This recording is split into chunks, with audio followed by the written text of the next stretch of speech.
पिया जी के देशवा जाएंगे हमरा पिया जी के देशवा। काच बाटे हो काच बाटे हमरो मरिया हो चुनरिया मदार लगई। काच बाटे हमरो मरिया हो चुनरिया मदार लगई। कैसे जामे पिया के नगरिया हो कैसे जामे पिया के नगरिया हो चुनरिया मदार लगई।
नैहर में चारी गो यारे बनौले नैहर में चारी गो यारे बनौले।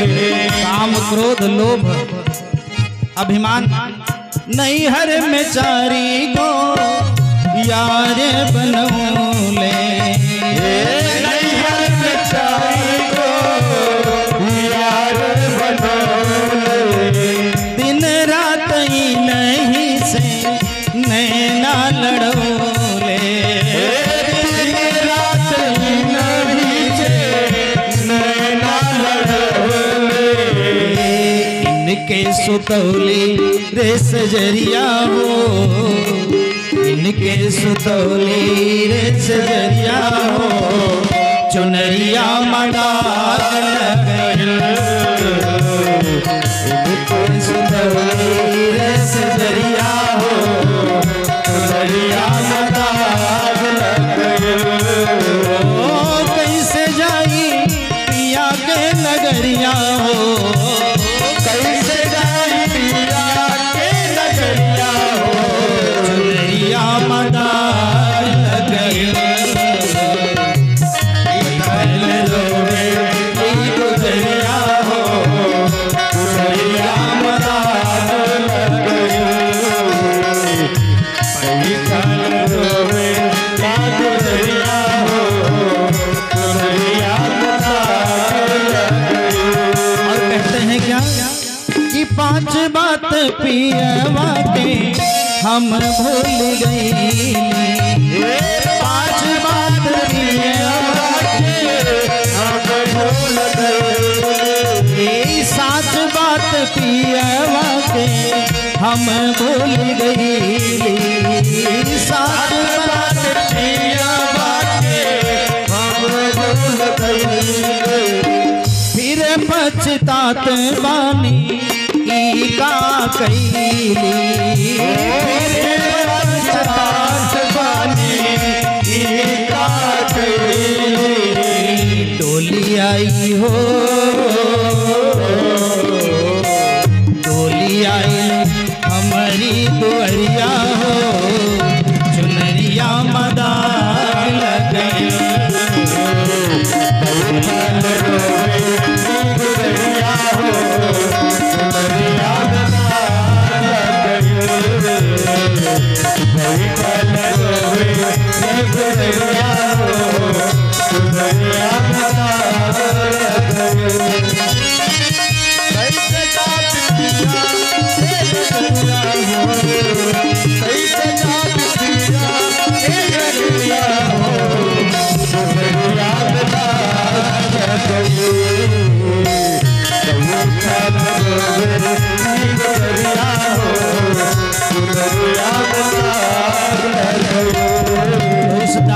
कैसे छुड़ाएं?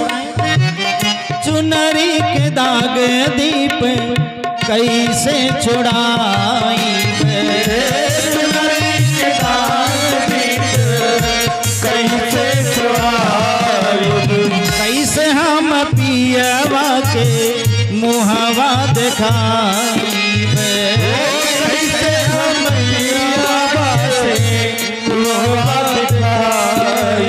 चूनर क्या है? मन ही चूनर है। मन मैला वस्त्र, मन न रंगायो रंगायो जोगी।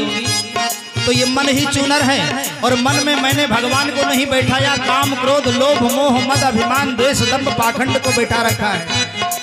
और ये दाग लेकर जाएंगे ना तो परमात्मा पूछेंगे तो फिर क्या मुंह दिखाएंगे?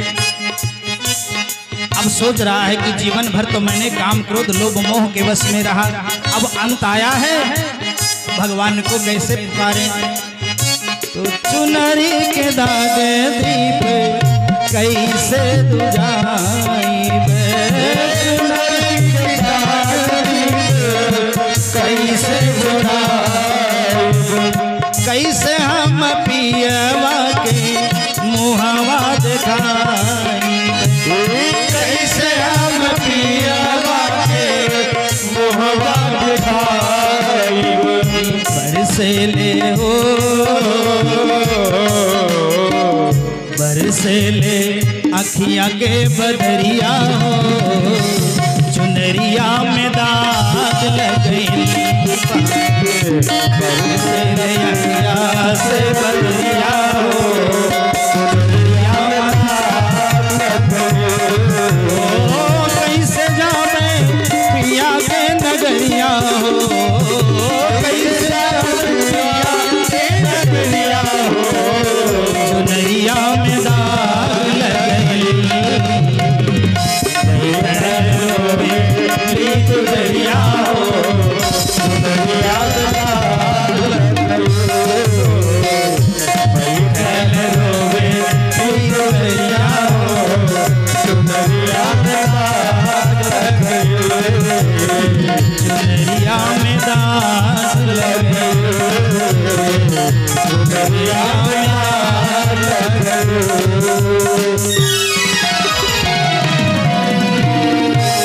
समय बीत जाएगा तो बाद में पछताना पड़ेगा। ये सुंदर सा शरीर परमात्मा ने दिया है, इसमें मेरा बड़ा सुंदर मन, इस मन से भगवान का भजन करो। और कहीं ऐसा नहीं हुआ तो फिर गड़बड़ हो जाएगा। अगर मन गंदा हो गया, मन में काम क्रोध लोभ मोह बैठा दिया तो फिर क्या मुंह दिखाना पड़ेगा जब भगवान के पास जाएंगे। इसलिए देवहूति से करदम जी ने कहा, आप अपने मायके क्यों नहीं गई? अरे आपका घर ही तो मेरा घर है, क्या खाया पिया? बस ऐसे ही कंदमूल फल खा करके आपकी सेवा में लगी रही। करदम जी ने सोचा कि देखो, एक राजा की बिटिया है और एक सन्यासी, एक वैरागी को पति के रूप में पाया है, जीवन का कोई सुख नहीं मिला है, क्या सोचेगी अपने मन में? तो करदम जी ने जीवन भर तपस्या किया था ना। देवहूति से कहा, हे देवी, 1 मिनट के लिए जरा आंख बंद करो। देवहूति ने आंख बंद किया, पलक झपकते ही जहां एक छोटी सी झोपड़ी थी वहां 9 मंजिल का बड़ा सुंदर भवन बन करके तैयार हो गया। उस भवन के सामने बड़ा सुंदर बगीचा, उस बगीचे में बड़ा सुंदर सरोवर। और करदम जी ने देवहूति का हाथ पकड़ा और हाथ पकड़ करके कहा, चलो एक डुबकी लगा ले इसमें। जैसे ही पलक झपकते ही 9 मंजिल का भवन तैयार हो गया, बाग बगीचा सरोवर सब बन करके। और हाथ पकड़ा देवहूति का, जैसे ही करदम जी गए उस सरोवर में एक डुबकी लगाए और बाहर निकले तो करदम जी बन गए 21 साल का, देवहूति बन गई 16 साल की। जो 70-80 साल के थे बूढ़े और 60 साल की बुढ़िया, वो 16 और 21 में बदल गए। ये तप का प्रभाव है। अगर तपस्या है, भजन है, तो आपके आयु बढ़ते चले जाएंगे। ये भजन का प्रभाव है। करदम जी 16 साल के बन गए, ओ देवहूति 16 की, करदम जी 21 साल के। और 9 मंजिल का भवन विहार करने लगे। और विहार करते करते करते करते 1 बिटिया, 2 बिटिया, 3 बिटिया, 4, 5, 6, 7, 8, 9, करदम और देवहूति के घर 9 बिटिया का जन्म हो गया। करदम जी ने भगवान से क्या प्रतिज्ञा किया था कि 1 बिटिया होगी, 1 बेटा होगा, मैं गृहस्थी छोड़ के चला जाऊंगा। तो भगवान को मंजूर था कि जब एक बेटा होगा तब तो छोड़ के जाओगे, तो बेटवा का नंबर सबसे बाद में लगा दिया। पहले बिटिया, अब 1 2 3 4 9 बिटिया हो गई। तो महाराज परीक्षित जी सुखदेव जी से कहते हैं ये 9 बिटिया कौन है जो महाराज करदम जी के घर आए हैं? तो सुखदेव जी ने कहा ये 9 बिटिया के रूप में 9 भक्ति है। करदम और देवहूति के घर 9 भक्तियां आकर के विराजमान हो गई हैं। कौन सी भक्ति? श्रवणम कीर्तनम विष्णोः स्मरणम पाद सेवनम अर्चनम वंदनम दास्यम साख्यम आत्मनिवेदनम। भगवान की कथा श्रवण करना, भगवान का कीर्तन करना, भगवान से वंदना करना, भगवान का स्मरण करना, ये सब भगवान की भक्ति है। श्रवणम कीर्तनम विष्णु स्मरणम पाद सेवनम, भगवान के चरण कमलों की सेवा करना, भगवान का स्मरण करना, पूजा अर्चना करना, अर्चनम वंदनम दास्यम, दास बन करके सेवा करना, सखा बन करके सेवा करना, और अंतिम की भक्ति है आत्मनिवेदन की। तो सभी छोड़ करके धर्मों का परित्याग करके गोविंद की शरण ग्रहण कर लो। सर्वधर्मान परित्यज्य मामेकं शरणं व्रज अहम ताम सर्व पापेभ्यो मोक्षयिष्यामि मां शुचः। इन 9 प्रकार की भक्ति मानो बिटिया बन करके आ गई। प्रथम भगति संतन करी संगा, दूजे रति मम कथा प्रसंगा। प्रथम भगति संतन करी संगा, रति मम कथा प्रसंगा। प्रथम भगति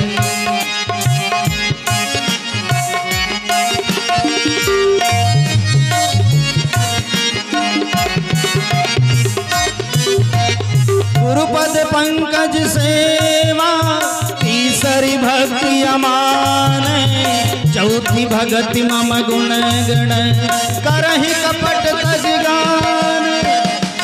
मंत्र जाप मम दृढ़ विश्वासा, पंचम भगति सो वेद प्रकाशा।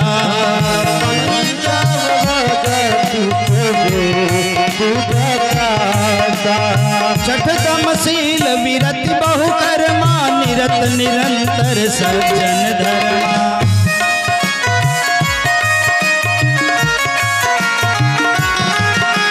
सातव सम मोहि मैं जग देखा, मोरे संत अधिक करि लेखा।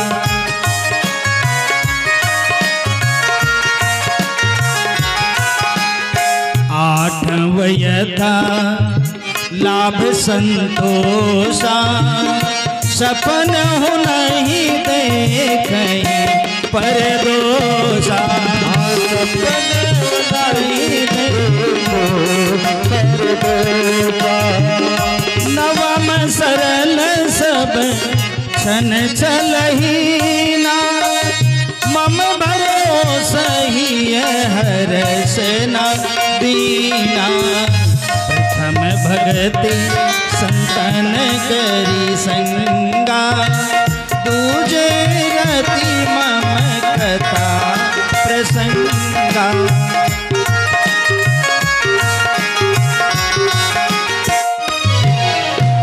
पहली भक्ति है सत्संग करो, दूसरी भक्ति है भगवान की कथा सुनो, तीसरी भक्ति क्या है?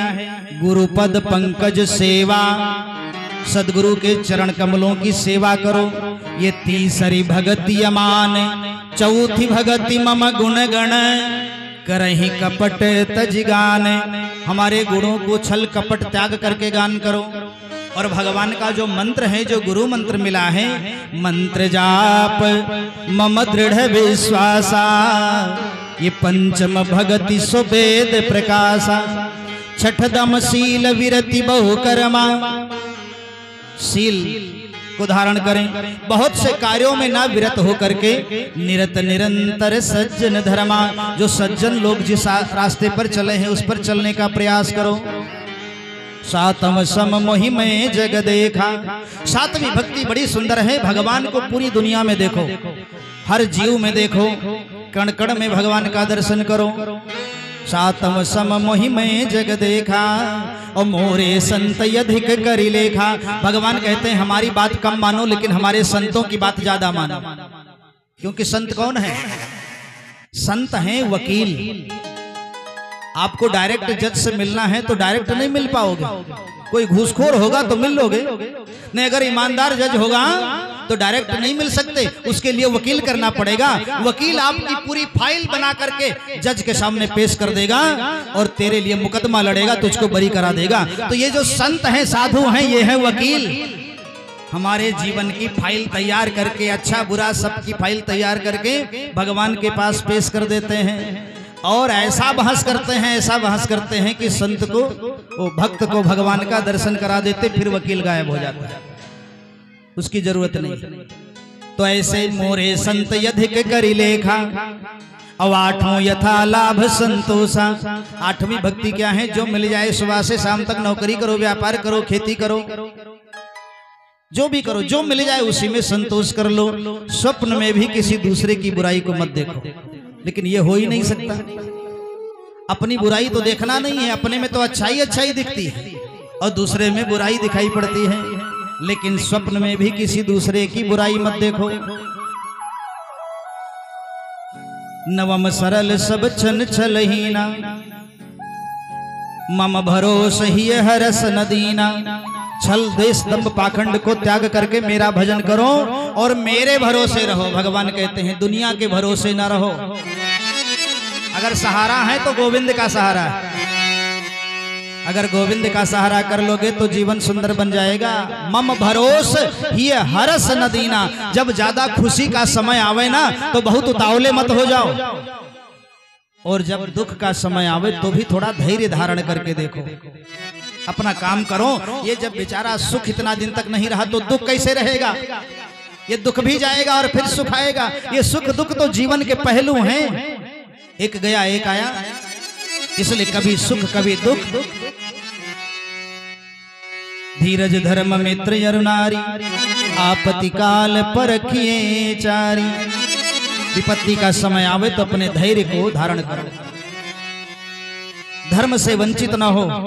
ये बड़ी सुंदर कथा बताई है महाराज। अब देवहूति के घर जब 9 भक्ति आकर के विराजमान हो गई तो 10वें में पुत्र के रूप में कौन आए? मेरे गोविंद ने कहा जहां भक्ति रहती है वहां मैं रहता हूं। जहां भगवान की भक्ति वहीं भगवान। तो 9 भक्ति देवहूति करदम जी की, यहाँ तो भगवान कहाँ अलग हो सकते हैं? तो भगवान 10वें पुत्र के रूप में मेरे गोविंद का प्राकट्य हो गया और भगवान कपिल और देवहूति के घर, ओ देवहूति और करदम जी के घर कपिल भगवान बन करके आ गए। बोले कपिलाचार्य भगवान की जय। अब भगवान कपिल बन करके आए हैं, देवहूति के बेटे बन करके आए हैं। देवहूति ने कहा आज बहती गंगा में हाथ धो लो, खूब डुबकी लगा लो। भले ही मेरे बेटे हो लेकिन हैं तो भगवान। आज भगवान बेटा बन करके आए हैं, मेरे आंगन में आए हैं। आज सेवा नहीं कर पाएंगे तो फिर भगवान मिले ना मिले। तो देवहूति के घर पुत्र के रूप में है, लेकिन देवहूति का भाव भगवान की तरह है, पुत्र की तरह नहीं है। एक दिन छोटे से नन्हे से कपिल भगवान को देवहूति मैया ने नहलाया धुलाया, चंदन लगाया, कपड़े पहनाए और सिंहासन पर बैठा दिया। बड़ा सुंदर सोने चांदी का सिंहासन, उस पर कपिल भगवान बैठे हैं। और देवहूति मैया गई है, एक बर्तन लेकर के आई है, उसमें जल लेकर के कपिल भगवान के पैर धो रही है। तो कपिल भगवान ने कहा मैया ये उल्टी गंगा काहे बहने लगी? कहा क्या मतलब? अरे बेटा माँ की सेवा करे, लेकिन यहाँ तो उल्टी गंगा बह रही है, माँ बेटे की सेवा कर रही है। तो मैया कहती है चुप रहो, आज मैं जो कर रही हूं करने दो। माँ जानती है साक्षात परमात्मा है तो माँ डांट करके भी सेवा करती है। ठीक है कोई बात नहीं। चरण धोया, चंदन लगाया और उसके बाद भगवान को सिंहासन पर बैठा करके देवहूति मैया आगे बैठ गई हाथ जोड़ करके, और 9 बहनें कपिल भगवान की वो आगे बैठी है। देवहूति मैया बैठी है और भगवान से एक प्रश्न करती है, हे गोविंद, हे प्रभु, मेरी परिस्थिति बड़ी खराब है, क्या हुआ? ये जो मेरी इंद्रियां हैं मुझको अपनी तरफ खींचती हैं। मेरी जो 5 कर्म इंद्रियां, 5 ज्ञान इंद्रियां, ये इंद्रियां मुझको अपनी तरफ खींचती हैं, तो इंद्रियों को वश में करने का क्या तरीका है? ये आंखें हमारी इंद्रियां हैं ना, मुंह इंद्रियां हैं। ये रसना हमारी बड़ी खतरनाक इंद्रियां हैं। आंखें कहती है कि सुंदर चीज दिखाओ, तो इसको दिखाने के लिए चले गए लेकर के थिएटर में और बढ़िया बढ़िया पिक्चर दिखाने लगे। इंद्रियां मांग रही। ये जिह्वा भी एक रसना खतरनाक इंद्रिय है ना, ये कहती है कुछ खिलाओ, तो बढ़िया बढ़िया पूड़ी पकौड़े बना करके खिला दिया। ये कान कहता है कुछ सुनना है, तो बढ़िया टेप रिकॉर्ड लगा दिया, बढ़िया डीजे लगा दिया और बढ़िया बढ़िया गाने सुनने लगे। ये रसना जो खतरनाक इंद्रियां, जितनी इंद्रियां हैं मुझको अपनी अपनी तरफ खींचती हैं। ये कहती हैं मुझे ये चाहिए, वो कहती वो चाहिए। इन इंद्रियों को वश में करने का क्या तरीका है? भगवान से पूछा तो मेरे भगवान ने कहा कि इंद्रियों को वश में करना आसान नहीं है, इंद्रियां बड़ी प्रबल हैं। इसलिए इंद्रियों को वश में करना है तो एक काम करो, क्या? सारी इंद्रियों का रुख भगवान की तरफ मोड़ दो। ये कैसे हो सकता है? बोले आंखें कहती हैं कोई चीज देखने के लिए तो आंखों को दिखाओ, लेकिन रामलीला दिखाओ, रासलीला दिखाओ, नौटंकिक लीला ना दिखाओ। रामलीला दिखाओगे, रासलीला दिखाओगे तो आंखों में को मनोरंजन मिलेगा, इन इंद्रियों को वो चीज मिलेगा, लेकिन भगवान से संबंध जुड़ा हुआ मिलेगा। मंदिर में चले जाओ, भगवान की सुंदर सी छवि दिखाओ। कान कहता है सुनने के लिए तो सुनाओ, कौन रोकता है? बढ़िया बढ़िया भजन लगा दो। ये जो जिह्वा कहती है कुछ खाने के लिए तो खिलाओ, बढ़िया बढ़िया भोजन बनाओ, लेकिन ठाकुर जी का भोग लगा के खिलाओ। अगर ठाकुर जी का भोग नहीं लगा तो गड़बड़ हो गया। तुलसी का पत्ती डाल दो, ठाकुर जी को निवेदित कर दो और फिर ग्रहण कर लो, कोई बात नहीं है। भगवान का भोग बन गया। भोग कभी नुकसान नहीं करता, भोग कभी नुकसान नहीं करता, वो प्रसाद हो जाता है। प्रसाद को ग्रहण कर लो। आपके जिह्वा को स्वाद भी मिल गया और भगवान से संबंध भी जुड़ गया। कितनी सुंदर बात है। इसलिए ठाकुर जी का भोग लगा के एक संत बड़ी सुंदर कथा कहते थे, हम लोग तुलसी की माला, तुलसी की पत्ती क्यों डालते हैं भोजन में? क्योंकि तुलसी भगवान को बहुत प्रिय है। 4 पहर 64 घड़ी और ठाकुर के मूड़े ठकुराइन चढ़ी। शालिग्राम भगवान को अगर तुलसी का पत्ती न चढ़ाओ तो शालिग्राम भगवान को सर दर्द करने लगता है। बिना तुलसी के उनकी सारी पूजा अधूरी है। इसीलिए तुलसी किसी में डाल दो तो वो भगवान का हो जाता है। इसीलिए संत लोग कहते हैं एक होता है फालतू, एक होता है पालतू। तो जो फालतू होता है वो गली गली मारा जाता है, और जो फालतू होता है वो दूध और ब्रेड खिलाया जाता है। एक होता है पालतू कुत्ता और एक होता है फालतू कुत्ता। तो पालतू कुत्ते को लोग दूध और ब्रेड खिलाते हैं और फालतू कुत्ते को लाठी से मारते हैं। तो फालतू बनना है तो फालतू बने घूमो दुनिया में, और अगर पालतू बनना है तो गले में पट्टा होना चाहिए। कुत्ता बाहर घूम रहा है और जिस कुत्ते के गले में पट्टा है लोग कह देते हैं इसका मालिक है कोई, ये पालतू है। फालतू नहीं है। इसीलिए ब्राह्मण के गले में तुलसी का माला होता है, ये पट्टा है गोविंद का। ये पट्टा किसका है? तुलसी का माला पड़ गया तो समझ लो ये पालतू हो गया। इसकी सारी जिम्मेदारी किसकी हो गई? ठाकुर जी की हो गई। और अगर गले में तुलसी की माला नहीं है तो फालतू बने दुनिया में घूमो। फालतू बनना है कि पालतू बनना है, ये आपको विचार करना है, हमको विचार करना है। फालतू बनने में काम नहीं बनेगा। किसी के पालतू बन जाओ, आवारा कुत्ता बन करके दुनिया में घूमोगे तो डंडे मिलेंगे, मार मिलेंगे, और किसी का बन करके घूमोगे तो दूध ब्रेड मिलेगा। ऐसी गाड़ी में घूमोगे, बढ़िया सुंदर सुंदर साबुन से नहलाए जाओगे। कुत्तों को देखो, वही कुत्ते गांव गांव में गली गली में मारे जा रहे हैं और वही कुत्ते ऐसी गाड़ी में घूम रहे हैं। साहब ने अपने बेटे को उतना ना दुलारा होगा जितना कुत्ते को लेकर के गोद में दुलारते हैं। क्यों? क्योंकि वो पालतू है। इसलिए अगर आप अपने गले में तुलसी की माला का पट्टा डाल लेंगे तो आपका मालिक परमात्मा हो जाएगा। इस शरीर की सारी देखभाल भगवान की। इसका मतलब तुलसी पड़ गया तो ये शरीर भगवान का हो गया। इसकी जिम्मेदारी अपनी नहीं है, गोविंद की है। इसलिए फालतू बनने में काम नहीं बनेगा, फालतू बनने में काम बनेगा। भगवान के पालतू बन जाओ, बस जीवन सुंदर बन जाए। कपिल भगवान कहते हैं मैया इंद्रियों का रुख गोविंद की तरफ मोड़ दो। जो इंद्रियां कहती हैं उनको वो चीज दो, लेकिन भगवान से संबंध जोड़ करके दो। कैसे? अगर कुछ गाने का मन कर रहा है ना तो भजन गाओ। ये इलाहाबाद का मेला आता है, एक एक सुंदर सुंदर गाड़ी जाती है, लोग ट्राली से, ट्रैक्टर से, मोटर से, गाड़ी से सब जाते हैं। और ये माताएं जहाँ चार इकट्ठा हो गई तो बढ़िया गुनगुनाते हुए तीर्थ करने भी चल देती हैं। अरे रटई रे मोरी जी भिया, रटने लागी जी भिया, राम ही राम रटने लागी जी भिया, राम ही राम रटने लागी जी भिया, राम ही राम रटने लगी जी भिया, राम ही राम प्यारे घन श्याम रटने लगी जी भिया, राम ही राम रटने लगी जी भिया, राम ही राम रटने लगी जी भिया।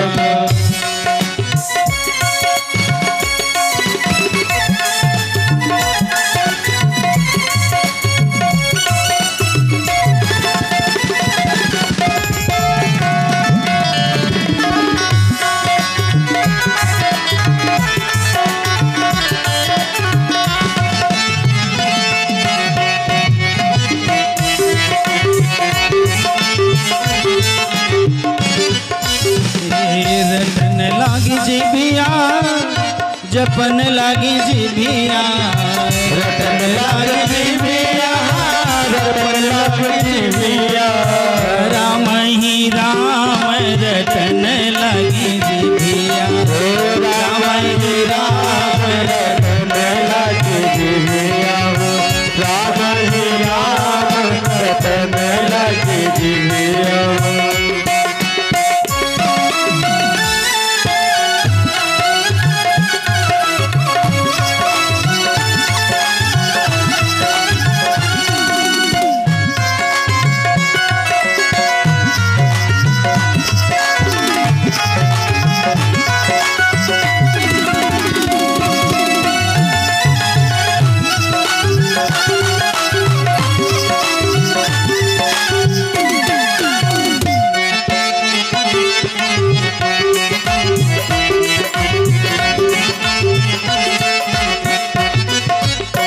गोड़वा का है हम तीरथ कर हो, गोड़वा का है हम तीरथ कर हो, गोड़वा का है हम तीरथ कर हो, गोड़वा का है हम तीरथ कर हो, ये हथवा का है हम, हथवा का है हम देवई दान रटन लगी जी भिया, राम ही राम रटने लगी जी भिया, राम ही राम रटने लगी जी भिया।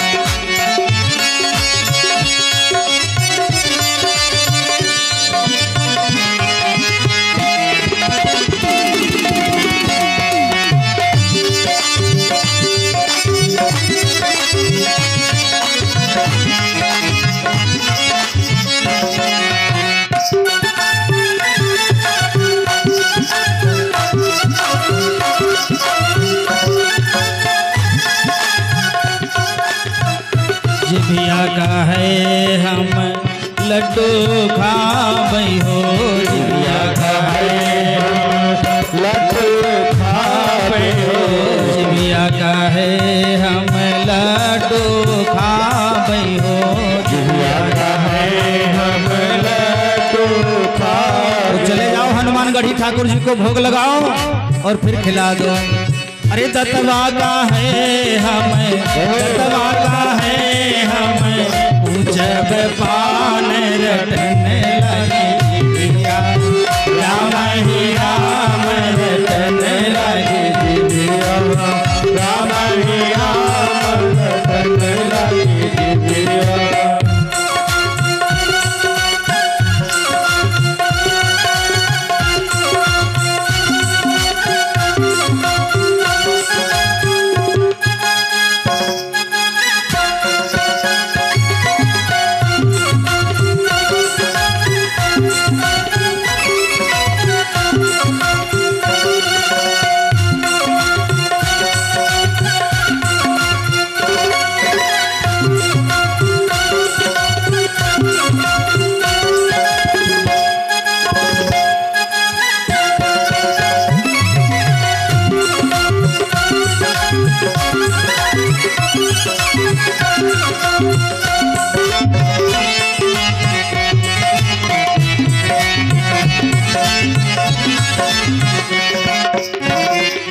ए अखिया कहे हम दर्शन कर हो, अखिया कहे हम दर्शन कर हो, अखिया कहे हम दर्शन कर हो, अखिया कहे हम दर्शन कर हो, कनवा का है हमें, कनवा का है हमें, सुनबे पुराण रटन लगी जिभिया, राम ही राम रटन लगी जिभिया, राम ही राम रटन लगी जिभिया, राम ही राम रटन लगी जिभिया, राम ही राम रटन लगी जिभिया, रटन लगी जिभिया, रटन लगी जिभिया, जपन लगी जिभिया, राम ही राम रटन लगी जिभिया,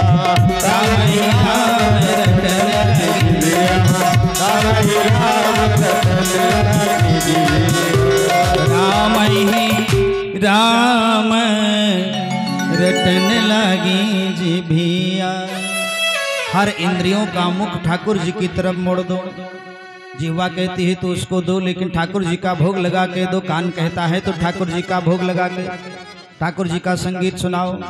मुखारविंद कहता है तो सबका रुख भगवान की तरफ मोड़ दो। दूसरा प्रश्न किया है, इंद्रियां वैसे बस में नहीं होती है मैया, इंद्रियों को वश में करना है तो सबका सभी इंद्रियों का रुख ठाकुर जी की तरफ मोड़ दो।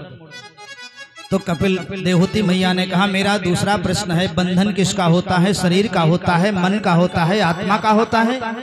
तो कपिल भगवान ने कहा है, मैया बंधन होता है मन का, ना शरीर का होता है ना आत्मा का होता है। मन को जिसमें लगा दोगे उससे बंध जाओगे। मन एवं मनुष्याणाम कारणम बंध मोक्षयो, मन ही मनुष्य के बंधन और मुक्ति का कारण है। मन को दुनिया में ज्यादा लगाओगे तो बंधे रहोगे, और मन को भगवान में लगाओगे तो भगवान से बंधे रहोगे। अब आपको दुनिया से बंधना है कि भगवान से बंधना है? रहना है दुनिया में, काम दुनिया का करना है, काम करते रहो, नाम जपते रहो, वक्त जीवन के ऐसे निकल जाएंगे। काम दुनिया का करो लेकिन गोविंद का नाम जपते रहो। भगवान कपिल भगवान ने बड़ी सुंदर बात बताई है, मन बंधने और मुक्ति का कारण है, और इसके लिए मन को अनासक्त बनाओ। मन को अनासक्त बनाने का तरीका है संयम, साधना और सत्संग। भगवान की कथा जितनी सुनोगे भगवान उतने ज्यादा हृदय में विराजमान होंगे, भगवान में उतनी ज्यादा प्रीति बढ़ेगी। जाने बिना न होई प्रतीति, और बिन प्रतीति होई नहीं प्रीति। सबसे पहले तो अहिंसक बनो, अपना आचार विचार शुद्ध करो, अपना आहार शुद्ध करो, अहिंसक बन करके शुद्ध सात्विक भोजन करो, और फिर भगवान के सुंदर चरणों का चिंतन करो। अच्छा, संत लोग कहते हैं भगवान के चरण का चिंतन करो, तो चरण का चिंतन करने के लिए क्यों कहते हैं? भगवान के मुख का चिंतन करना चाहिए।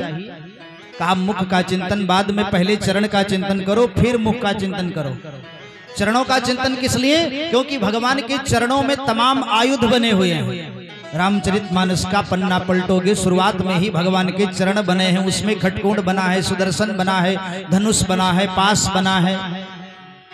ये किस लिए बने हैं? बोले जब हम चरणों का चिंतन करेंगे तो भगवान के चरणों में बने हुए ये सुदर्शन, पास, धनुष, ये हमारे मन के जितने विकार हैं इनको काट काट करके बाहर कर देंगे और मन निर्मल बन जाएगा। तब भगवान के मुखारविंद का चिंतन करो, क्योंकि शोक रूपी सागर से बाहर निकालने की नौका तो केवल भगवान का सुंदर सा मुखारविंद है।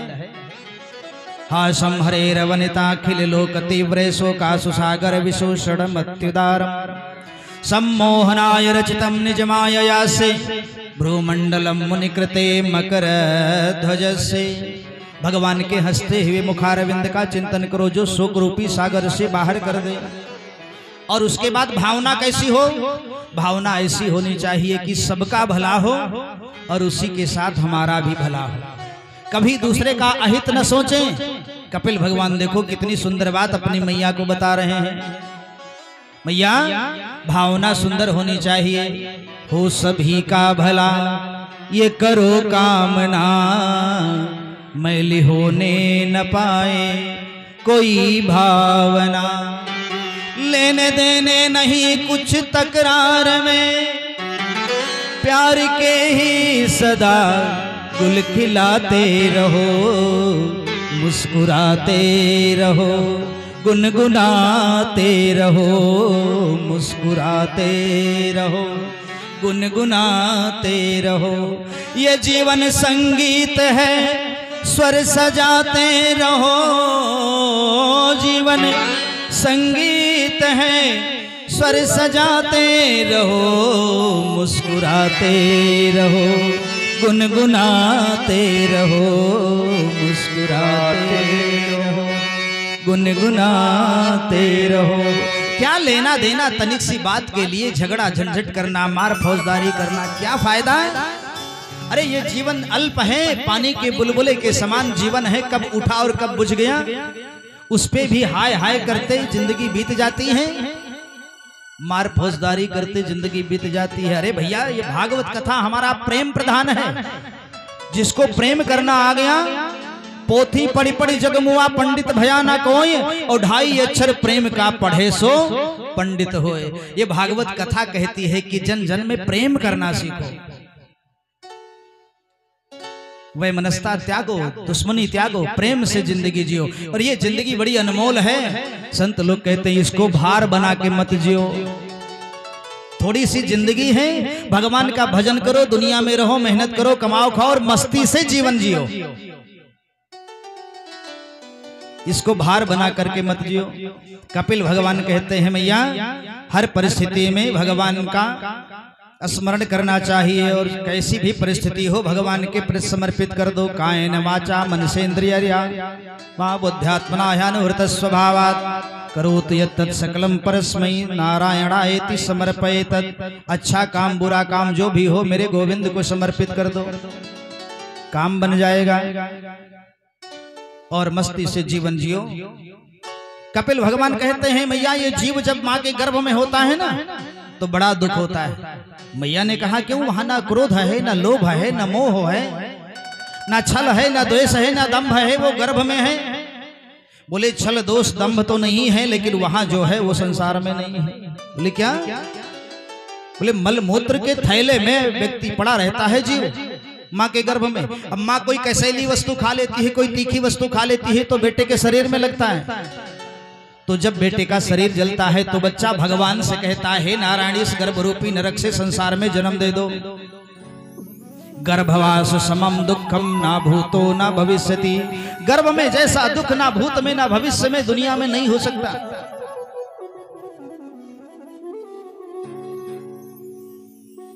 बोलिए बांके बिहारी सरकार की। गर्भ में जैसा दुख ना दुनिया में अलग कहीं नहीं मिलेगा। और धीरे धीरे वो बेटा भगवान से प्रार्थना किया प्रभु मुझे जन्म दे दो, और भगवान की कृपा बन गई। उस बेटे को उसका जन्म हो गया, संसार में आ गया। तो मैया देवहूति ने कहा अब तो यहाँ सुख है, क्योंकि गर्भ में नरक था ना, उस मलमूत्र के थैले में पड़ा रहता था। भगवान से प्रार्थना किया, भगवान ने जन्म दे दिया, संसार में आ गया, यहाँ तो सुख है। तब कपिल भगवान ने कहा मैया यहाँ भी सुख नहीं है। क्यों? अरे छोटा सा बच्चा है, चारपाई पर लेटा है, उसको कीड़े काट रहे हैं, मच्छर काट रहे हैं, खटमल काट रहे हैं। वो बच्चा रोने लगा तो मैया ने क्या किया, इतना बड़ा बोतल लगा के ठूस दिया मुंह में। रो रहा है, मच्छर काट रहे हैं, खटमल काट रहे हैं, मैया ने बोतल लगा दिया। जो दुख है उसका वो व्यक्त नहीं कर सकता, बखान नहीं कर सकता, उसको किसी से कह नहीं सकता, वो सहता है। बचपन में ऐसी स्थिति, थोड़ा बड़ा हुआ तो गुरुकुल में गया तो अध्यापकों का की ताड़ना सही, पढ़ लिख के जवान हुआ, विवाह हो गया, सारे प्रेम की डोर ला करके श्रीमती के चरणों में समर्पित कर दिया। हाई कमान का जो ऑर्डर होता है वही करता है, सारा जीवन चला गया। यहाँ भी दुख है, कष्ट नहीं है, लेकिन लोगों को देखने में लगता है कि ये बड़े सुखी हैं।